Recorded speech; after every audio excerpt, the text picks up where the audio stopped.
Hello, everyone, and welcome to the latest installment of the Indie Initiative here at Insider Gamer. I'm your host, Mike Straw, and I'm pleased to be joined by the lead developer, the creator of The Axis Unseen, Nate Purkeypile. Nate, thank you so much for taking the time and joining me here. Thanks for having me. So, I'm going to get into it before we talk specifically about the game. Your background, you spent time working on games like Skyrim, Fallout, even some Starfield before you decided to move on. What made that decision, or what led to that decision to leave and decide to take the chance? I mean, I've always kind of been interested in doing the indie thing. And at that point, I had made, a lot of those open world AAA games. So I didn't have a huge desire to do more of them. And it Yeah. seemed like a good opportunity with like Unreal 5 and my background to just do my own thing. Was there any fear of that decision, or was it just, I've been in this industry long enough, I'm ready? I mean, yeah, you never know if a game is really going to work out until you ship it. So there's definitely fear there. But at the same time, I was like, if I don't at least try, I'm going to be like old and regret it. So I was like, I should do it now before it's too late. Yeah. So the Axis Unseen, it's a game currently in development. It is a first-person game that requires you a metal horror game.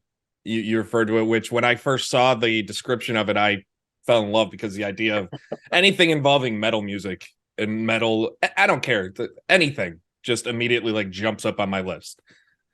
When you were building this game or deciding the framework of this game, what went into the decisions on what exactly it is? And if you could, for the viewers, like kind of give an overview of what the Axis Unseen is.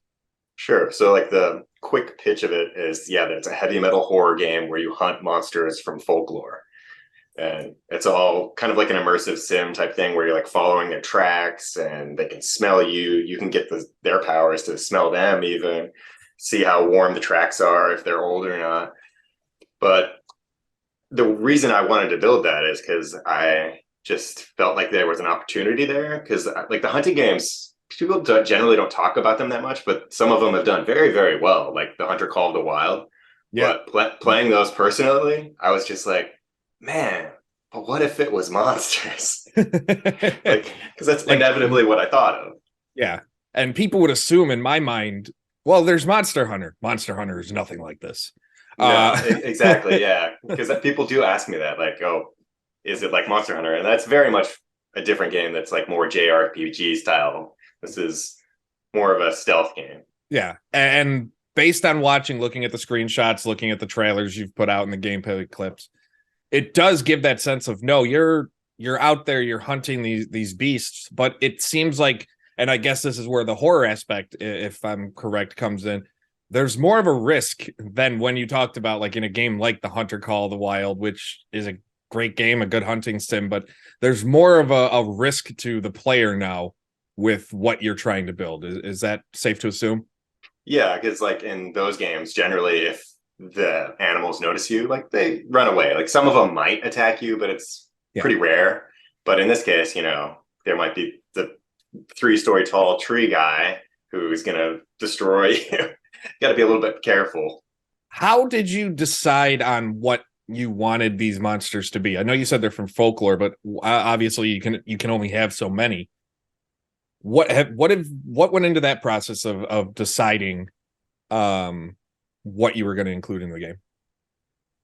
The idea for it kind of came from how odd it is to me that so many of these creatures are really similar across the world. Like everyone has their own Sasquatch myth and stuff like that. Yeah. So I kind of just tried to get a nice spread of a lot of different things to cover the globe and to cover different kinds of creatures, just to have as much variety as possible.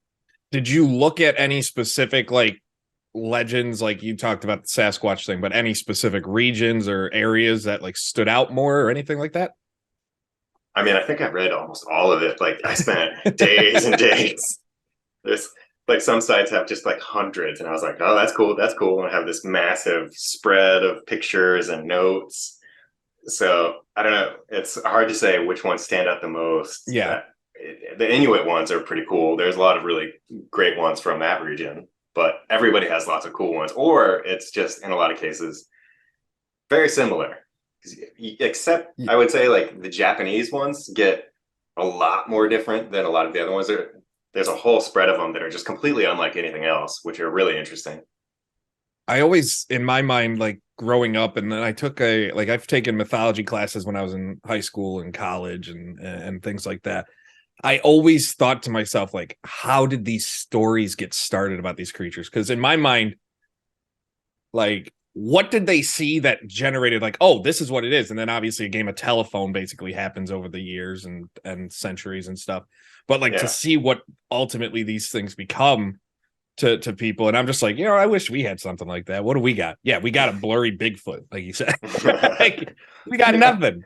I think sometimes it's obvious, like, Mothman and stuff. It's like, oh, there's these giant glowing red eyes, and it's like, oh, dude, that's an owl. It was an owl at night, and it's very obvious. But other times you're like, like some crazy alien thing. Like watching the trailer, like you talked about the tree man, like that thing is, if like, who thinks of that? It's like, oh, by the way, this was a tree like that's bigger than a redwood, and it was and it just went after you, like it'll attack you. And I'm just like, yeah, that's terrifying to think about. You just see that at night, and then the ideas of some of these creatures and characters and things just always messed with my head. And it was one of those, watching the gameplay and reading about the game and stuff, it made me think about that, like how these characters, like, yeah, you're hunting them, but like like we've talked about, like they're gonna come after you. Was there something in your mind when you were thinking about how they would act and interact, like to make them over the top scary, I guess? Because at the end of the day, this is classified as a horror game, like putting something over the top to really make it solidify itself. Was anything in your head as far as like how the creatures and characters would act? Yeah, I want like a different spread of behaviors. Like the wolf and stuff, for instance, that'll like track you a lot by scent and stuff. It has its own behavior following your tracks and stuff. But like the tree thing, it mostly stands there. And that sounds really boring at first, but then when you watch people play it, they don't notice it. So you just hear this creaking, and then they kind of realize, oh, that's not a tree. And then they run around, and then you see them running, and they're like, it's somehow your mind tricks you probably into it's closer when it hasn't moved at all. Yeah. When you were deciding on this is what the game was going to be, how long did that take you? Because obviously it just doesn't come. Sometimes inspiration comes overnight, but then you have to refine it and refine it and refine it. How long did it take you to get to what this vision is and what we're now seeing publicly? It was pretty much a couple months, because I quit, funnily enough, on April 1st, which it went as you would expect after 14 weird years of like, wait, like, no, you're serious? Yeah. But I pretty much started working on the game a couple months later. And at first I had a whole list of different ideas, and I was like, I'm going to make all these different prototypes and see which one I like the most. But I just kept thinking about this one. I was like, this is the one that I like the most. And the very initial idea was like, what if you went to hell and you were hunting monsters? But it ended up evolving into the folklore thing a lot faster, because I just thought it was more compelling and has a little bit more flexibility. Yeah, that compelling and flexibility, like especially the compelling nature of the game, especially when you go indie, you have to have that to stand out, because indie games are just, for lack of a better term, like you can a dime a dozen. You find indie games popping up everywhere, and the goal is to stand out so people actually play it. Is the folklore the main aspect of that attempt to stand out, or are there other aspects of the game that you're working on to also make it stand out?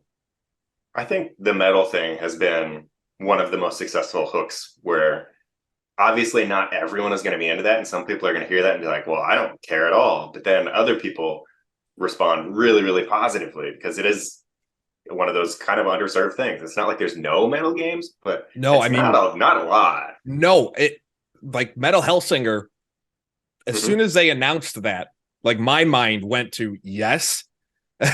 Because one, again, metal music is my thing, and it's just one of those, like, I see that and I'm immediately interested, just because whether there's vocals or not, I don't care. It's just the genre of the music and how it sounds can make things more intimidating. Like hearing the music in your gameplay made what I've seen so far and what other like it makes it sound a lot more intense than what it would be in just a general game. And I'm Yeah. assuming that's kind of what you were going for too, is to up that intensity level that players feel, whether it gets them anxiety or dread or whatever it may be. Yeah, like some typical horror stuff, it might be like, oh, here come the angry violins or whatever. And it's like, no, let's make it metal when like a monster's charging at your face. Like that sounds great to me. And I also wanted a twist on that too with like the primitive instruments. So it's this mix of metal and all these like old drums and giant horns and stuff. The horror aspect of it though, some people when they think horror, they immediately think of like jump scares or over the top, like unrealistic. Granted, it's a game about hunting folklore monsters. I get it, but like unrealistic, like startle moments or games like Phasmophobia and things like that. How do you appease those types of people who want that over the top horror things, or are you like on a specific mindset of what or specific goal of what horror elements you'll have in this game? To me, horror is like this really big spectrum, really, where you can have something like the Amnesia games, where it's like really low, slow, and you have no way of fighting back, all Yeah. the way to like Resident Evil 4, which I would put a lot more towards action, really, with like horror theming, kind of. And it's a little closer to that, I would say. Like, there's going to be jump scares and stuff. I mean, you're going to sneak around in the forest at night and a wolf is going to eat your face or something, but you're not going to be creeping around with just a lighter or something. Yeah. So Would this be a game I there's a lot shouldn't of play in the room. dark then? Like if a wolf's gonna come at me, like there's certain games where I won't play in the dark because I admittedly I'm easily startled and frightened. And there's games I won't. Is this game I shouldn't?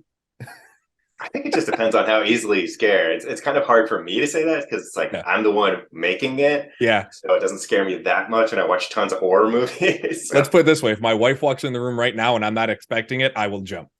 That's how easily I frightened. I made one mistake and I played when it first came out, I played Dead by Daylight in the dark, in pitch black, middle of the night. And the first time I got like caught by a friend who was playing as the hunter, I jumped and screamed and woke my wife up. And like she's like, maybe you should stop playing these games. I'm like, no, I'll just play them with all the lights on and make sure I have like one headphone off my ear so I can hear the sounds around me and Be try fine. not pee my pants, I guess. Reminds me of when I was in college once and I was watching like some Japanese horror movie late at night, and I was in my apartment, and for some reason one of my friends thought it would be funny to sneak up on me by climbing over onto the balcony and then just standing there. So then I'm watching this horror movie and then notice someone watching me through the balcony window. Oh no, nope, nope, nope, nope, I think I nope. almost knocked over my whole computer. I think that's where I might by instinct like reach out and try and like if you're close enough, you might accidentally push somebody off. Like, nope. Like thinking of that, Yeah. I'm trying to like picture myself in that scenario, and either way no matter what, it ends with me screaming. And maybe some tears, probably tears. For you as a developer, and you're on your own, you're doing this, you have your own development shop. Are you looking are you going to self-publish the game, or are you looking for like a partner or something like that? Right now, I plan on just publishing it myself since I don't have to support like a whole studio and it is Yeah. just me. I mean, I've like have Clifford Meyer did the soundtrack and I have someone doing some drawings and some people doing some journal entries, but those are all like relatively short contracts. So I'm the only actual like full-time employee actually working on the game. So that makes it a little bit more flexible. So I don't have to do that. So that's where it stands right now. And I'd probably like to keep doing it that way. Yeah, I mean, when there's less people to answer to, it makes things a lot better. Yeah. For some, I mean, there's some who prefer to have that big team atmosphere and like to have people like there are those people, but when you've been doing it for as long as you have and having this freedom, how different was that for you now that you do have this freedom to kind of build it? Because you go from one of the largest studios in all of gaming to one. Yeah, we were a lot smaller when I started. It was like 65 people when I started on Fallout 3, but it was like over 500 people across 4 different studios when I left. So things are very different now. I was in like 20 meetings a week, even when I wasn't a lead anymore, because I was like lead artist on 76. And like Yeah. that's to be expected, I think, to have that many meetings, but it was still quite a few when I wasn't on Starfield. So that's part of why I wanted to do the solo thing, is to just focus on making the games as opposed to Meeting after meet. logistics Yeah. and politics. And yeah. Yeah, that's one of the things. Like, there's people who like the meetings, then there's people who just want to do the work. And I'm kind of in that mix. I like meetings because of the fact that, I like to talk to people. But there are times where it's like, can I just, give me 3 days? Just give me 3 days to put my head down and grind something out, just for my own sanity. I And think, I mean, meetings can be valuable, but you just have to yeah, be very careful about it and making sure that it's worth the time. Like towards the end of shipping 76, I just canceled half the art meetings so people could work. And it was fine, actually. Like you don't have to it, have just like these repeating events all the time yeah. necessarily. I used to be at a shop because my full-time job is I'm a front-end software engineer. I used to be at a company that we had a history of scheduling meetings to announce a meeting, which really just, it bothered me and so many others the wrong way. But our directors were like, no, we're going to have a meeting to let you know that there's going to be a meeting. And it's just, and if you don't show up, then you're in gone trouble. too far. Yeah, that's where I was like, I can't do it. And my goal was like, if I ever get to a position where I'm deciding meetings for people, I'd never want to be that person. And if I become that person, someone has full permission to like slap me with a spatula or something. With you going by yourself, a lot of people just think like, okay, you're this talented developer, you've been in the industry a while, game's going to be put together like that. What is something that has happened since you've gone on your own that you maybe not have expected, or something's different from what you might have expected as far as developing and designing this game? I would say Unreal was a lot easier to work with than I'm used to. So all the stuff that I put in has gone in a lot faster than I'm used to. Like I was like, oh, it's going to take like a year to do this chunk of work or whatever, but it's gone quite smoothly. That said, I had a big buffer in my schedule for all these unknowns, and I probably spent all of that buffer on just watching my sick kids instead of things taking longer than expected on the game. Yeah. Which is part of why I'm solo too, is because my kids are pretty young, and I was like, I don't want to ship a game when I have a 3-year-old. That's seems ill-advised. I don't. Yeah, there's lots of things that come up. Yeah, I feel you on that one, 100%. Like it seems like my oldest is 5. He started kindergarten this year, and we went from never being sick, my wife and I. Now that we have a kid in school age, now it's like monthly. One of us is sick with something. He's always got something. He's always stuffy, and then I have a 2-year-old who's somehow always has a fever for some reason or another. I never expected it.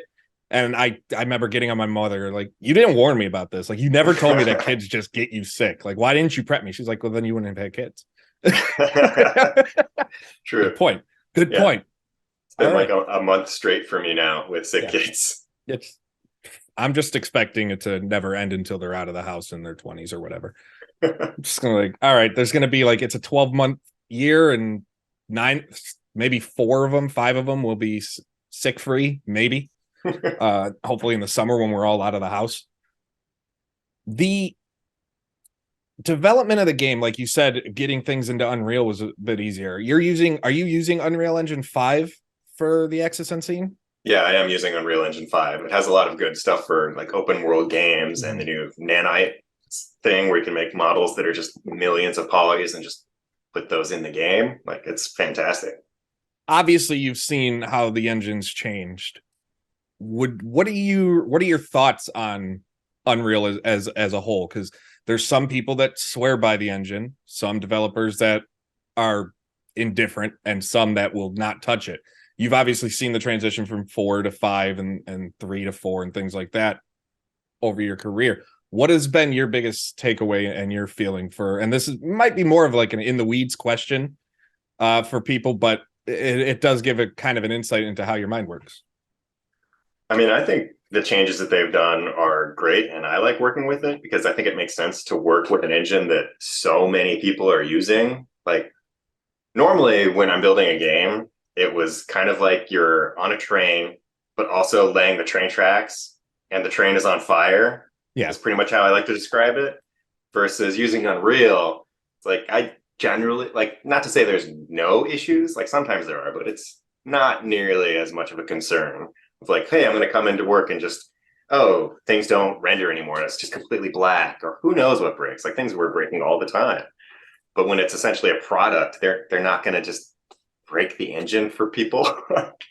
So that's been really, really nice. And I think the changes with 5 make it a lot more of what I'm like used to with the way they've structured open worlds and stuff. Because before that sounded like that was quite a headache for people to Yeah. do, and they had to do a lot of custom stuff. But it's more or less how I would expect it to be now. Now, as an artist and being able to create the world, the characters, everything, the weapons, the environment, everything you can do. How has that been for you? Not only just doing it on your own, now having full say with no one kind of saying, well, no, it should be this way, as well as doing something that works with the engine. It's kind of a big open-ended question, but so we'll start with that. How has that been creating the game's art design with no one like above you kind of pulling you or pushing you into certain areas? I mean, I enjoy that a lot. I would say I'm definitely going outside my comfort zone a lot because, like, historically, I was a world artist and lighting, Mm-hmm. but now I have to do like all the characters and stuff, and so that's been a lot of fun, but also learning a lot of anatomy and sculpting in different ways. But I have a lot of fun with it, and I sculpt all of the creatures in like VR, so I'm able to do like one per week basically, Yeah. including variants. So I think I'm going to be able to get in a ton of creatures, and I am happy with how they've turned out. I'm sure that someone who does that for their whole job could do even better, and there's probably little issues here and there, but it's also monsters, so there's a little bit more flexibility. Like, oh, the anatomy is not quite right because it's a monster. Because it's not real. Yeah. I mean, if it was, I think we'd be having a different conversation at this point if these things were real. It's kind of what I always think. Like I play Jurassic Evolution or World Evolution. I'm just like, I'm so happy these don't exist. I Yeah. couldn't imagine looking out my window and there's just a stegosaurus just walking through the woods or something. Overall, I like the Axis Unseen. It comes out. You're aiming for next year, for 2024. It's available now to wishlist via Steam. Do you have? It's super early, but what are your ultimate goals for the game's release? Like, are you hoping just PC and that's it, or do you want to hopefully, depending on the success, release it in other on other platforms? I mean, I'm interested in doing it on consoles, but I think it depends on like what sort of deals I'm able to get to make that make sense. Since it's Yeah, just me, it needs to be kind of worth my time. It's pretty easy for an indie to put out a game on console and have no return on that if you don't get enough exposure on the way you're placed on storefronts, or like, if it's on Xbox, people generally just get the Game Pass stuff now. So if you're not on Game Pass, it's pretty yeah. dicey proposition there. So I don't want to spend a bunch of time unless it's not worth it, or Well, unless it's worth it. I'm just gonna say now, Sony, get in contact. There you go. Work out something. Get it on PlayStation. Yeah. I don't. I have no sway with Sony, but I'm going to pretend I do and have power and be like, Sony, you're going to listen and you're going to do it. How can people, as we get ready to wrap this up, other than wish listing the Access Unseen on Steam, how can people support the game? What's the best way to go about I mean, telling their friends to do it too. But it? you can also like follow me on Twitter and Purkeypile, and I'm on TikTok and everything else. And I have my website has a newsletter. It's justperkygames.com. I send that out every like month or two. And so it's a good way to catch up on everything without having to be like, oh, did I check Twitter every single day? Like I'll send a nice summary that way. Are you looking at potentially doing any crowdfunding, or are you just trying to keep this as in-house as possible with no outside? Yeah, I'm not planning on doing a crowdfunding campaign because that's another one of those things that like I get why people do it and it can be super beneficial, but it's also extremely time consuming for people and like Mm, just dealing with giving out all the backer rewards, and I'd rather not do that if and I just can avoid it. focus and just Yeah. focus on the game. Well, Nate, thank you so much for joining me here. Is there anything else about the Axis Unseen that you want people to know about? I know the game, first person, for wrap up of what it entails. Game's a first person, metal horror, hunting monsters of folklore, open exploration. Just what else should people know about this game when they start looking into it? I mean, I touched on it briefly, but the guy that I got to do the soundtrack, Clifford Meyer, he was in the metal bands Isis and Red Sparrows, which like I still kind of nerd out about. I'm very happy with how that turned out because I just emailed them out of the blue and he offered to do the soundtrack. So for metalheads, I think they'll appreciate that. Again, thank you so much. You can check out justperkygames.com. Again, the Axis Unseen, you will find the link to it in the description below. Nate, again, thank you so much for taking the time here. Yeah, thanks for having me.